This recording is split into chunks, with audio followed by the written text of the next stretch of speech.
देश भर में वोटर लिस्ट के विशेष गहन पुनरीक्षण यानी एसआईआर को लेकर सियासी बवाल मचा हुआ है। पहले चरण के बाद अब दूसरे चरण में वो राज्य शामिल हैं जहां अगले साल चुनाव होना है। इसमें ही तमिलनाडु का भी नाम शामिल है। इसी को लेकर सीएम एम.के. स्टालिन ने एसआईआर के खिलाफ एक ऑल पार्टी मीटिंग बुलाई, तो वहीं इस प्रक्रिया को असली वोटरों को खत्म करने की बीजेपी की साजिश करार दे दिया। तो क्या कुछ हुआ इस बैठक में, जानेंगे इस रिपोर्ट में। देश भर में एसआईआर को लेकर घमासान छिड़ा हुआ है। इस प्रक्रिया के तरीके और इसके पीछे की मंशा को लेकर इसका लगातार विरोध हो रहा है। इसी सिलसिले में तमिलनाडु के सीएम एम.के. स्टालिन की अध्यक्षता में एक ऑल पार्टी मीटिंग बुलाई गई। एसआईआर के खिलाफ आगे की रणनीति पर इस बैठक में चर्चा हुई। इस बैठक में DMK, Congress, MDMK, VCK, CPI M, CPI और कई अन्य पार्टियों के प्रतिनिधियों ने भाग लिया।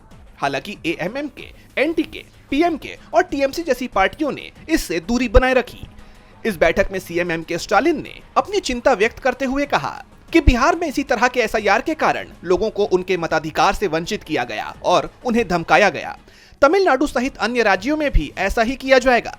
निष्पक्ष चुनाव के लिए वास्तविक मतदाता सूची जरूरी है, लेकिन इसका पुनरीक्षण शांत वातावरण में और उचित समय पर होना चाहिए। चुनाव से ठीक पहले पूर्ण पुनरीक्षण का काम करना भाजपा द्वारा वास्तविक मतदाताओं को खत्म करने का एक धूर्त प्रयास है।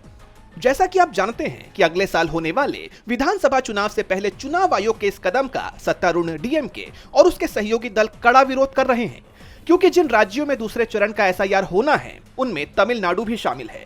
स्टालिन ने सभी दलों से तमिलनाडु के लोगों के अधिकारों की रक्षा और लोकतांत्रिक आवाज की रक्षा के लिए एकजुट होकर चुनाव आयोग की इस कोशिश का विरोध करने का आह्वान किया है।